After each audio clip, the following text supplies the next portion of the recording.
बेहतरीन औरत वो है शौहर देखे तो खुश हो जाए।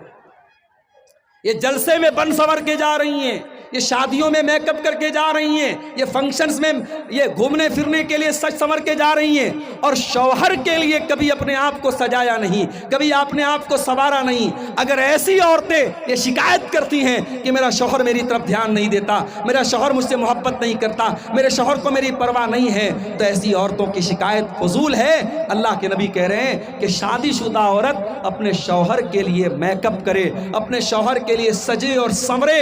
अल्लती तसुर हुई इज़ा नज़र, जब शौहर देखे तो खुश हो जाए। और दूसरी चीज़ क्या है, वह तुती हुई इज़ा अमर, जब शौहर कोई बात कहे तो बीवी बात माने, बीवी शौहर की फरमा बरदार हो।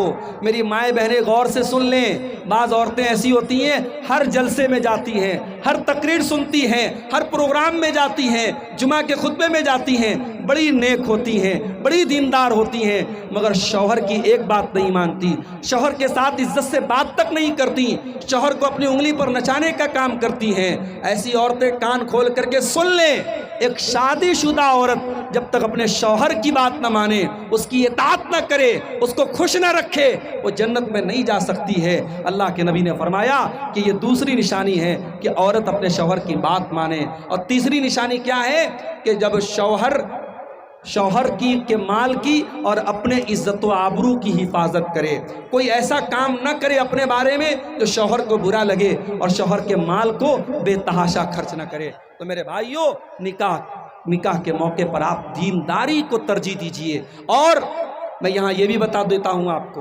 बाज़ लोग क्या करते हैं साहब, बेटी की शादी ऐसे परिवार में करते हैं, लड़का शराबी है, लड़का बदकार है, लड़का कब्र परस्त है, और ये अपनी बेटी की शादी उस लड़के से करता है। और पूछो क्यों करता है, तो कहते साहब लड़के का खानदान बड़ा अच्छा था, लड़के का घर बहुत अच्छा था, लड़का सरकारी नौकरी में था, लड़का बहुत पैसे वाला था। ये सारी चीजें देख करके आपने अपनी बेटी की शादी किसी शराबी से, किसी जानी से और किसी मुशरिक से कर दी।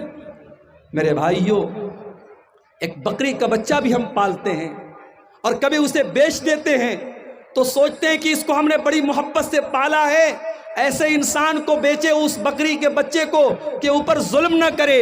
जानवर के ऊपर भी हम तरस खाते हैं। अपनी फूल जैसी बच्चियों को पालते हो, पोसते हो, उनके हर शौक और अरमान पूरे करते हो, और जब वो बेटी शादी के काबिल हो जाए तो किसी भी ऐरे गैरे नत्थु खैरे के हवाले कर देते हो, किसी शराबी के हवाले कर देते हो, किसी जानी के हवाले कर देते हो। माफ़ करना मेरे भाइयों, तुमसे अच्छे तो अरब के वो लोग थे जो अपनी बेटियों को पैदा होने के बाद ज़मीन में जिंदा गाड़ देते थे। आपने जवान होने के बाद अपनी बेटियों को जहन्नम में डाला है। नहीं मेरे भाइयों, जब बेटियों का रिश्ता देखने जाओ तो शराबी और जानी से अपनी बेटियों का रिश्ता न करो। बाज़ लोग कहते साहब हमारी बेटी जाके माहौल सही कर देगी, हमारी बेटी सुधार देगी, हमारी बेटी शराबी को सही कर देगी, जानी को सही कर देगी। माफ़ करना मेरे भाइयों, आपकी बेटी कोई सर्फ एक्सेल नहीं है, कोई एरियल पाउडर नहीं है। वो लोगों की गंदगी को जाके साफ करेगी, वो शराबी को जाके सही कर देगी। मैंने रोते हुए देखा है बेटियों को, माँ बाप की गलती की सज़ा बेटियों को रोते हुए और भुगतते हुए मैंने देखा है। जब आप अपनी बेटी के लिए दामाद देखने जाएं तो दीनदारी को देखा करें मेरे भाइयों, दीनदार और नेक लड़के को अपना दामाद बनाएं। अल्लाह के प्यारे नबी फरमाते हैं, इज़ा खतब इलैकुम मिम्मन तरदौन दीनहु व खुल्क़हु फज़व्विजूहु, जब तुम्हारी बेटी के लिए ऐसा रिश्ता आ जाए, लड़का दीनदार है, लड़का बाखलाक है, लड़का अच्छा है, फज़व्विजूहु, तो तुम अपनी बेटी की शादी उससे कर दो। इल्ला तफ़अलू, अगर तुम ऐसा नहीं करोगे, तकुन फितनतुन फिल अर्दी, तो ज़मीन के अंदर फितना और फसाद फैल जाएगा, ज़मीन के अंदर बिगाड़ फैल जाएगा। और आज वो बिगाड़ फैल चुका है मेरे प्यारे साथियों।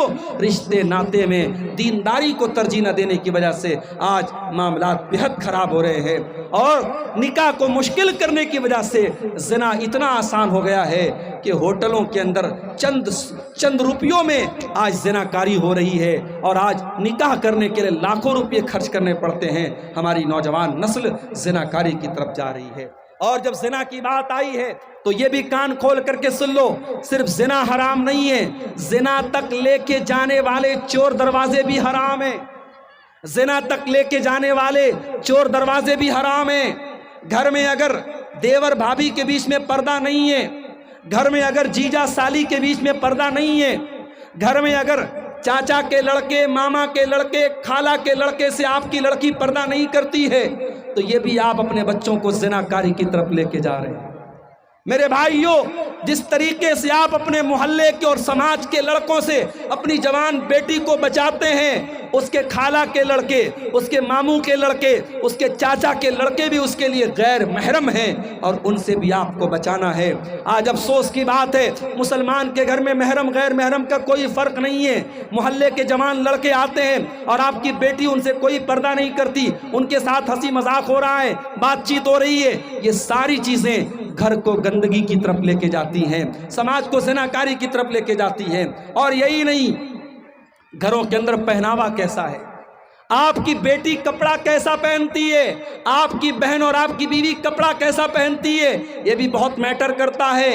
आप नेपाल जैसे मुल्क में रहते हैं, आप अगर किसी बड़े शहर में रहते हैं और फैशन वाले कपड़े आपके घर में पहने जा रहे हैं, और वो कपड़े जिन कपड़ों के बारे में अल्लाह के नबी ने फरमाया, वह निसाउन कासियातुन आरियातुन मुमीलातुन माइलातुन, ऐसी औरतें कि जो कपड़ा पहनने के बावजूद नंगी होंगी, जिनका कपड़ा उनके जिस्म को जाहिर करेगा, उनका जिस्म नजर आएगा, ऐसा कपड़ा पहनने वाली औरतें जहन्नम में जाएंगी।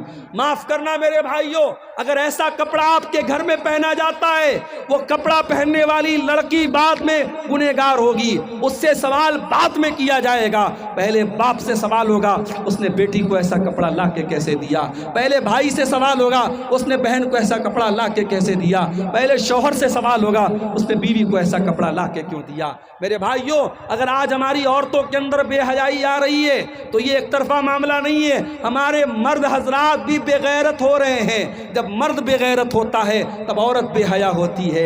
इसलिए अगर औरतों को हयादार बनाना है, औरतों के अंदर शर्म व हया को पैदा करना है, तो मर्दों को बागैरत बनना पड़ेगा, मर्दों को गैरत वाला बनना पड़ेगा। जिस समाज के मर्द बेगैरत हो जाएं, जिस समाज के मर्द दयूस हो जाएं, जिनके घरों में बेहयाई का काम हो और मर्दों को कोई फर्क न पड़े, तो उस समाज में मेरे भाइयों गंदगी आम होती चली जाएगी।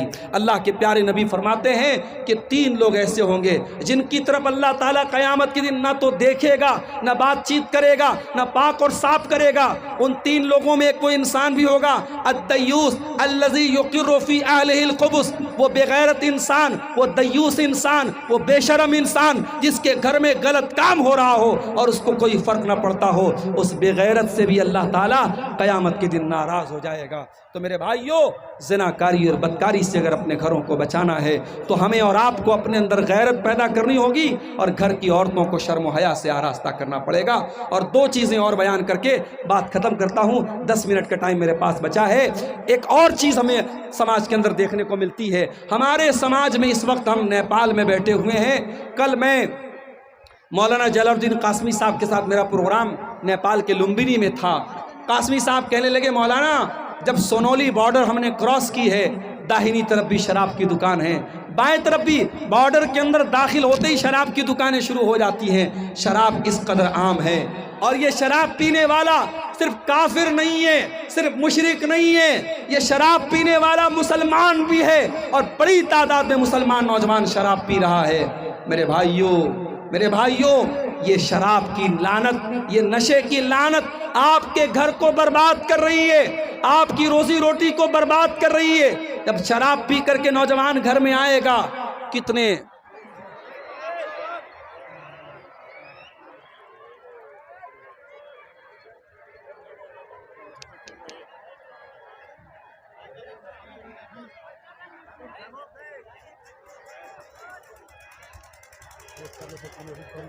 हाँ बस 5 मिनट और बोल के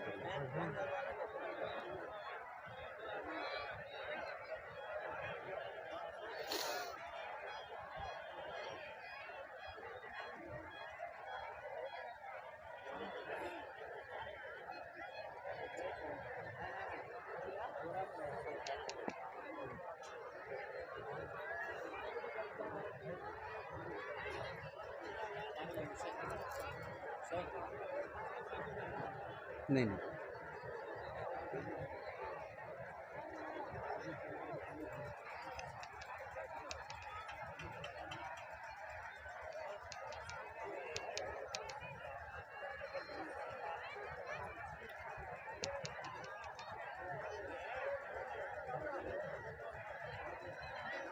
माइक को जोड़ा है क्या लाउड स्पीकर उससे जनरेटर से?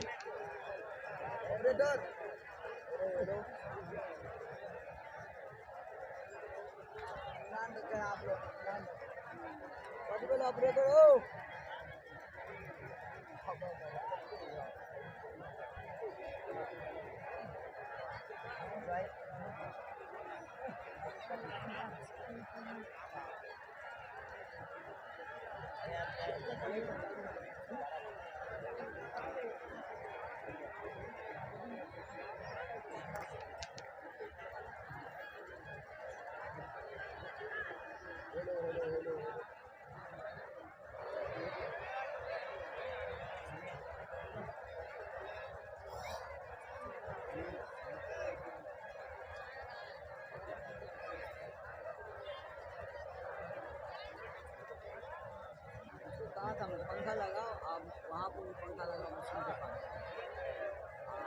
आवाज़ कई बार काट करो, आवाज़ नहीं ठीक है, आवाज़ हम लोग का नहीं है।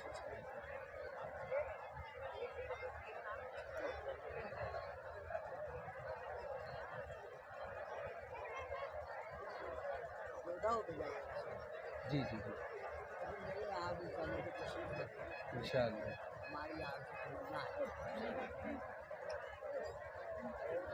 देवदा यहाँ से कितना दूर है? वहाँ गाड़ी खड़ी है मेरी, बॉर्डर के उस पार गाड़ी खड़ी है।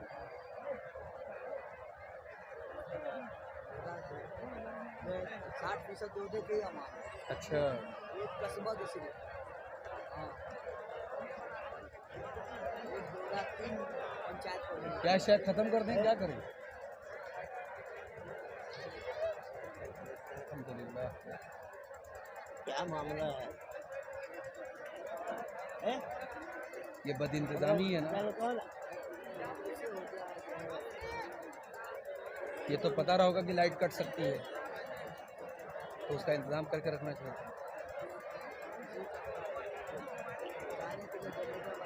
इनको यहाँ सही नहीं रहता है।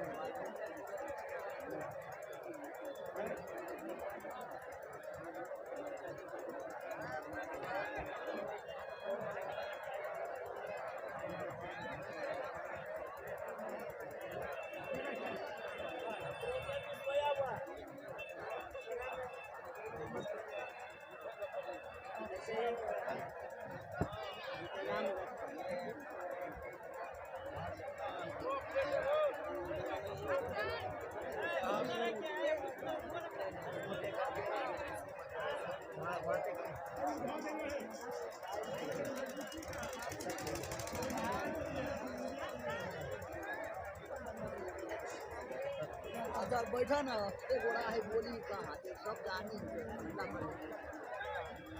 अल्लाह कर जमीन में होते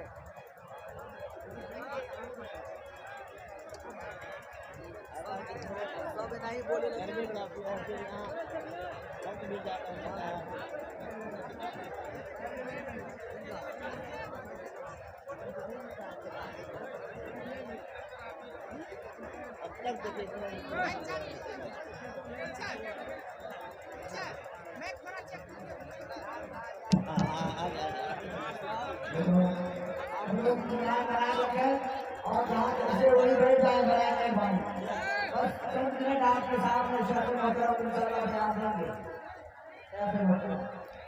मोहतरम हजरात, लाइट कट जाने की वजह से थोड़ा सा बीच में डिस्टरबेंस हुआ। बहरहाल आप हजरात सुकून से बैठे, मैं अपनी बात को समेट करके बात ख़त्म करने जा रहा हूँ। बात मैं कर रहा हूँ शराब की। आज हमारे नौजवानों को शराब की लत बर्बाद कर रही है, और शराब एक ऐसी चीज़ है कि हज़रत उस्मान गनी रज़ी अल्लाह ताला अन्हु कहा करते थे, इन्नल खम्र उम्मुल खबाइस, ये तमाम बुराइयों की जड़ है शराब। एक इंसान जब शराब पी लेगा वो जिना भी कर सकता है, शराब पी करके इंसान कत्ल भी कर सकता है। शराब पी करके आज कितने रोड एक्सीडेंट हो रहे हैं, और आज हमारे नौजवान इस शराब की लानत में गिरफ्तार हैं। मेरे भाइयों, एक मुसलमान के लिए बस इतना काफ़ी है कि उसके रब ने कुरान में जब शराब को हराम किया तो सिर्फ इतना नहीं कहा कि शराब मत पियो, बल्कि अल्लाह ने क्या फरमाया, या अय्युहल्लदीना आमनू इन्नमल खम्रु वल मैसिरु वल अंसाबु वल अज़लामु रिज्सुम मिन अमलिश शैतान। ऐ ईमान वालों, ये शराब और जुआ ये गंदे काम है, ये शैतान के काम है। फजतनिबूहु, तुम इनसे बचो, लअल्लकुम तुफ्लिहून, तभी तुम कामयाब हो सकते हो। इन्नमा युरीदु शैतानु अन युक़िया बैनकुमुल अदावता वल बग़दा फिल खम्रि वल मैसिर व यसुद्दकुम अन ज़िक्रिल्लाहि व अनिस सलाह। शैतान ये चाहता है तुम शराब पी करके और जुआ खेल करके एक दूसरे से लड़ाई करो, एक दूसरे के दुश्मन बन जाओ। और शैतान ये चाहता है तुम शराब के नशे में पड़ करके अल्लाह के जिक्र से और नमाज से दूर हो जाओ। जितनी देर इंसान नशे की हालत में रहेगा वो नमाज से दूर रहेगा, अल्लाह के जिक्र से दूर रहेगा। इसलिए मेरे नौजवान साथियों, शराब को तर्क कर दो, शराब को छोड़ दो, शराब से अपने आप को बचाओ, अपने घर और परिवार को बचाओ। ये ऐसी लत है जो आपके घरों को बर्बाद कर देगी। और अल्लाह के नबी क्या फरमाते हैं, सही मुस्लिम की रिवायत है कि जो इंसान शराब पिएगा, अल्लाह का वादा है, अल्लाह ने अपने ज़िम्मे वादा करके रखा है कि जो शराब पिएगा अन यस्क़ियहु मिन तीनतिल खबाल, अल्लाह ताला उसको जहन्नमियों का पीप और मवाद पिलाएगा, उसे जहन्नमियों का गंदा खून पिलाया जाएगा, उसे जहन्नमियों का पीप और मवाद पिलाया जाएगा। आज शराब की ये लानत भी, मैं अभी फ्लाइट से आ रहा था काठमांडू से जनकपुर के लिए, तो मेरे आसपास में 2-4 बेवड़े जो है शराबी लग रहा है वो बैठे हुए थे, और शराब की जो गंध होती है, जो महक होती है, वो मुझे परेशान कर रही थी। जो इंसान शराब की महक, जो शराब नहीं पीता है और जो शराब को हराम समझता है, उसे शराब की महक भी बर्दाश्त नहीं होती है। मेरे प्यारे साथियों, अपने ईमान को इतना मजबूत करो कि आपके घर में और आपके परिवार में ये लानत ना आए, और शराब की इस लानत से अपने आप को और अपने घर वालों को बचाओ। और आखिरी चीज़ यही कहूँगा मेरे भाइयों, अल्लाह ने कुरान के 28वें पारे में हमें और आपको ये पैगाम दिया है, कू अनफुसकुम व अहलीकुम नारा। ऐ ईमान वालों, अपने आप को और अपने घर वालों को जहन्नम की आग से बचाओ, जिसका ईंधन इंसान और पत्थर है। अगर हमें और आपको अपने घर परिवार से मोहब्बत है, अपने बीवी बच्चों से मोहब्बत है, और हम उनकी चिंता करते, उनकी फ़िक्र करते हैं, तो मेरे भाइयों, उन्हें जहन्नम की आग से बचाने की भी हम फिक्र करें। अल्लाह से दुआ करते हैं, रब्बुल आलमीन हमारे नौजवानों की इस्लाह फरमा दे। रब्बुल आलमीन जिन बुराइयों की तरफ इशारा किया गया है, इन तमाम बुराइयों से हमारे नौजवानों की हिफाजत फरमा।